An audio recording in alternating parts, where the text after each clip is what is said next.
Hello बच्चों, स्वागत है आपका एसएस मैथ्स पॉइंट में। आज हम सीखेंगे गुणनखंड, जो कि class 8th 9th 10th 11th 12th ये सभी क्लासों के लिए इम्पोर्टेंट है। 12th में बच्चे हैं जिन पर नहीं आते, मान लो 11th में है, 10th में है, नहीं आते, तो वो आज यहाँ से इस वीडियो के माध्यम से हम उसको गुणनखंड का पूरा निचोड़ बता देंगे। गुणनखंड होते कैसे हैं, इनको करते कैसे हैं, इनका क्या, इनका ट्रिक क्या है, इनकी इनको कैसे, इनको पकड़ कैसे करना है गुणनखंड को। तो हम आपको इसमें मूल मंत्रों की सहायता से गुणनखंड करना सिखाएंगे। आइए देखते हैं। ये 22² - 6y - 135 ये फैक्टर है, और ये जो फैक्टर हैं, फैक्टर जो हम सीखेंगे वो ax² + bx + c के फॉर्म के हैं, उन्हीं के हम फैक्टर कर रहे हैं और उन्हीं को हम सीखेंगे। तो चलिए, ए बी सी जो होते हैं, यहाँ पर कुछ अक्षर पद होंगे, ए 1 2 3 जो भी है, एक्स हमारा ये।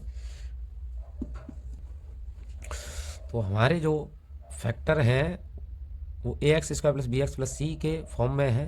यहाँ बस माइनस प्लस का साइन का जो चेंजेस है। ए बी सी की जगह पे देखो अचर नंबर आपको दिख रहे होंगे, यहाँ 7 है, यहाँ 19 है, यहाँ 6 है। यहाँ देखो कुछ नहीं है तो वहाँ 1 होता है, यहाँ भी 1 है, यहाँ 1 है, कुछ नहीं है तो वहाँ 1 है। तो चलिए हम देखते हैं। सबसे पहले हम सबसे सिंपल फैक्टर को उठाते हैं, x² + 5x + 6। सबसे पहले इस फैक्टर को उठाते हैं। ये देखो सबसे इजी फैक्टर है। इसमें क्या है, यहाँ पर कुछ नहीं है तो यहाँ 1 मान लेते हैं। ये अचर पदों का आपस में इनका गुणा करते हैं, यानी लास्ट वाले का फर्स्ट वाले से, यानी x² के कोफिशिएंट से, x² के गुणांक से मल्टीप्लाई करते हैं। तो 6 का 1 से मल्टीप्लाई कर दीजिए, तो कितना आएगा यहाँ पर 6। अब इतनी बात समझ में आ गई, आपको लास्ट वाले का फर्स्ट वाले से क्या करना है, मल्टीप्लाई। उस काम को करने के बाद जो मल्टीप्लाई करके आंसर आया उसके टुकड़े कर लेते हैं, फैक्टर कर लेते हैं। जैसे 2 3 जा 6 और 3 1 जा 3। अब हमारा फैक्टर करके आ गया 2 और 3, और ये 1 भी आ गया, 1 × 1। अब देखते हैं हमको किसकी जरूरत है। इस 1 को अगर जरूरत होगी तो उसको ले लेंगे, वरना इन दोनों से कर देते हैं। तो यहाँ दोनों में प्लस है तो 2 और 3 5 हो जाता है, तो 2 और 3 इसके फैक्टर हो जाएंगे। अब समझते हैं कि 2 और 3 को प्लस किया है, क्यों? क्योंकि देखो 2 और 3 को प्लस करेंगे तो आएगा 5, और इनका मल्टीप्लाई करेंगे तो कितना आएगा 6। और यही हमारा होना चाहिए कि प्लस करने पर 5 और प्लस या माइनस, लेकिन यह माइनस का तो केस है ही नहीं है, प्लस का है तो हम प्लस ही करेंगे। और उसके बाद मल्टीप्लाई करने पर 6 आना चाहिए, यानी जो कि यहाँ पर जो है। एक चीज़ और होती है, ये +6, ये जो मल्टीप्लाई करके आया है वो प्लस का 6 है, तो प्लस का ही 6 होना चाहिए। दोनों में से वो चीज़ कॉमन लेंगे जो दोनों में है। तो यहाँ भी x है और यहाँ पर x की पावर 2 है, तो इन दोनों में से हम x कॉमन ले लेंगे। और कॉमन लेने का जो अर्थ होता है वो भाग देना होता है। तो जब x का इसमें भाग लगेगा तो देखो यहाँ 2 है तो यहाँ एक x बचेगी, ये प्लस तो बचेगा ही बचेगा। और यहाँ से हमने x को कॉमन ले लिया है तो ये कितना बचेगा, यहाँ 2। अब 2 बचा, उसके बाद इन दोनों में से वो कॉमन लेंगे जो दोनों में है। तो देखो 3 यहाँ पर है और 3 का डिवाइड इसमें भी चला जाएगा, तो इसका मतलब इसमें से 3 कॉमन ले लेंगे। तो यहाँ तो x बचेगा जब 3 का डिवाइड करेंगे तो, और 3 का जब 6 में करेंगे डिवाइड तो 2 आ जाएगा। अब x + 2 और x + 2 देखो ये कॉमन आ गया। फिर से जब कॉमन आ जाएगा तो आप अब देखिए कि जब यहाँ से कॉमन आ गया तो यहाँ x बची, और जब यहाँ से कॉमन आ गया तो यहाँ पर ये +3 बचा, और ये इसके क्या हो गए, फैक्टर।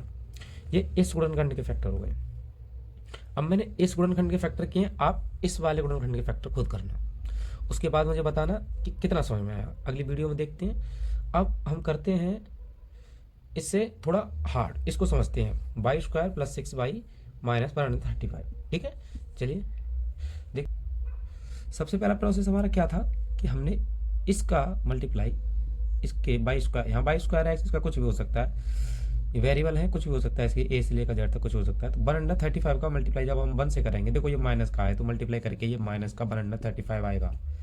अब हमको क्या करना है, 1/35 के टुकड़े कर लेंगे, टुकड़े यानी फैक्टर कर लेंगे, प्राइम फैक्टर जिन्हें बोलते हैं। तो ये देखो 5 है तो हम 3 से देख लेते हैं। सबसे पहले 2 से तो जाएगा ही नहीं, 3 का नियम होता है कि ऐड कर लो, और अगर डिवाइड चला जाए तो ये तो 3 से चला जाएगा। 3 4 जा 12 और 3 5 जा 15। ज़्यादा बड़ा होता तो सोचते 3 1 जा 3, 3 5 जा 15 और 3 5 जा 15 और 5। अब देखते हैं कि हमको क्या करना है। हमको प्लस तो होगा नहीं, इसमें प्लस तो होगा नहीं क्योंकि ये 6 है, बहुत छोटा नंबर। प्लस करके क्या करेंगे, 2 और 3 करेंगे, 3 और 3 करेंगे, क्या करें।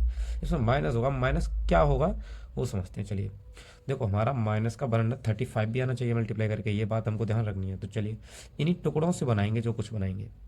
तो हमने क्या किया कि यहाँ कितना हो रहा है, ये 5 3 जा 15, ठीक है, ये 15 हो गया।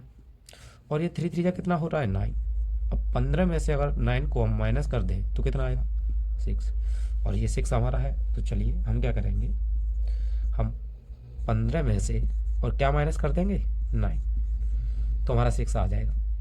और इन दोनों का मल्टीप्लाई भी आप करोगे तो ये माइनस का वरना 35 भी आ जाएगा, क्योंकि ये माइनस का 9 है, ठीक है। और ये माइनस का पहले से है। अब आगे समझते हैं कि हमने टुकड़े तो कर लिए, अब हमारा काम है कॉमन का। तो कॉमन देखते हैं। देखो इसमें से क्या कॉमन आएगा, वाई कॉमन आएगा। वाई कॉमन आएगा क्योंकि दोनों में वाई है, तो यहाँ वाई बचेगा और यहाँ 15 बचेगा, ठीक है। अब ये जो टर्म है वह यहाँ भी बनना चाहिए। बनेगा कैसे कि यहाँ माइनस है, यहाँ माइनस, चलिए तो माइनस ले लेते हैं कॉमन। और यहाँ से 9 हटना चाहिए। तो यहाँ कुछ नहीं है तो यहाँ भी कुछ नहीं रहना चाहिए। तो यहाँ से 9 हटा लो तो क्या बचेगा, तुम्हारा वाई बचेगा, अंदर प्लस हो जाएगा क्योंकि माइनस बाहर है, और 9 का इसमें डिवाइड करेंगे तो 15। और ये एक ब्रैकेट में आ जाएंगे फिर से कॉमन, और ये हमारा y माइनस 9 बचेगा। अब हम अगले फैक्टर को देखते हैं। इसी प्रकार से इस फैक्टर को देखते हैं। अब देखो हमने अभी ये फैक्टर किया है, तो आपको इस फैक्टर की मदद से इस फैक्टर को करना है, तभी आप सीखोगे अगर आपको फैक्टर सीखने हैं तो। अभी हमने ये फैक्टर किया है, इससे पहले हमने ये किया था, इसकी मदद से आप इसे करोगे और इसकी मदद से इसे करोगे, और फिर इनकी मदद से आप और फैक्टरों को निकालोगे जो तुम्हारी गणितों में होंगे, 8 के में, 9 के में, 10 के में, जो भी फैक्टर, कितना ही बड़ा फैक्टर क्यों ना हो। आपको बस यही बेसिक चीज़ें याद रखनी है कि लास्ट वाले का फर्स्ट वाले से मल्टीप्लाई करते हैं, उसके बाद उसके टुकड़े करते हैं। टुकड़े करने पर हम ये देखते हैं कि जो बीच वाला पार्ट है वो माइनस करने पर या प्लस करने पर कैसे भी करके आ जाए, और उसके बाद जो हमने माइनस प्लस करने पर लिया है उनका मल्टीप्लाई करने पर भी वो रिजल्ट आ जाए जिसके हम टुकड़े कर रहे थे। तो हमारा फैक्टर फिर कॉमन पर बात आती है, तो कॉमन हम देख कर लेते हैं। जो दोनों तरफ दिखता है वो दिखेगी चीज़, वो सोचने की जरूरत नहीं है, वो दिखेगी। तो चलिए हम इस वाले फैक्टर को करते हैं, देखते हैं इस वाले फैक्टर को। 6x² minus 17x minus 3। देखो सबसे पहला काम क्या था हमारा कि हमें लास्ट वाले का मल्टीप्लाई इससे करना होता है। यहाँ कुछ नहीं होता है तो 1 होता है, तो मल्टीप्लाई फिर भी करना है हमको। तो 6 का -3 से मल्टीप्लाई करेंगे हम तो -18 आ जाएगा, और 18 के हमको टुकड़े करने हैं। ये काम हमको करना है। इतना काम करने के बाद ही हमको, अच्छा 1 से कर लो, जब छोटे हो जाएं ज़्यादा टुकड़े तो 1 से भी कर लो, हो सकता है 1 का काम हो जाए। वैसे यूज अभी तक आया नहीं है, लेकिन हो सकता है इसमें आ जाए। चलो देखते हैं। अब देखो हमको 17 लाना है, तो देखो प्लस करेंगे, कितना प्लस करेंगे इसको, 10 और 7 17, नहीं ऐसा तो कुछ होगा नहीं क्योंकि 10 और 7 70 हो जाएगा, फिर मल्टीप्लाई भी तो करेंगे। तो इन्हीं टुकड़ों से देखते हैं कि हमारा 17 आना चाहिए। तो ये कितना हो गया, 3 3 जा 9 और 9 2 जा 18, और ये कितना है हमारा, पहले एक बच गया, देखो 1, ये हमारा काम कर गया। देखो यहाँ 1, इन दोनों इसमें से इसको माइनस अगर मैं कर दूँ तो 17 आ जाएगा, और 18 का मल्टीप्लाई 1 में कर दूँ तो 18 भी आ रहा है। इसका मतलब मेरा जो टुकड़े थे वो 18 × 1 के थे, तो मैं 18 में से माइनस कर दूंगा क्या माइनस कर दूंगा, x, यानी एक x माइनस करूंगा। देखो एक बचा है तो एक x लिखता हूं मैं और माइनस करूंगा। अब तुम्हें ऐसा नहीं दिख रहा कि ये भी माइनस है ये भी माइनस है, सर ये तो 19 हो जाएगा। तो ऐसा करते हैं, हमको माइनस का 17 लाना है तो इसे प्लस करो। अब ये इसमें से इसको माइनस करेंगे तो ये क्या हो जाएगा, माइनस की 17। अब ये बिल्कुल करेक्ट है। अब दोनों में से कॉमन देखेंगे, कॉमन दोनों में होना चाहिए। देखो x यहाँ भी है यहाँ भी है, अच्छी बात है, x कॉमन लिया। 6 का डिवाइड इसमें भी चला जाएगा इसमें भी चला जाएगा, तो 6 भी कॉमन लीजिए। 6 का जब इसमें डिवाइड करेंगे तो 6 तो कट गया, x का इसमें डिवाइड करेंगे तो x बचेगा, और ये माइनस। अब देखो x तो हमारा कॉमन आ गया है इसमें से, 6 का डिवाइड हम 18 में करेंगे तो 3 बच जाएगा। अब इसमें से तो कॉमन आ गया, अब इसमें से कुछ नहीं आ रहा तो 1 का तो भाग सब में चला जाता है, तो 1 ले लीजिए। यहाँ से 1 हट गया, और यहाँ क्या 1 का डिवाइड करेंगे 3 में तो 3, और ये फिर से एक ब्रैकेट में आ गए हमारे, और 6x + 1 एक ब्रैकेट में हो गए इसके भी टुकड़े।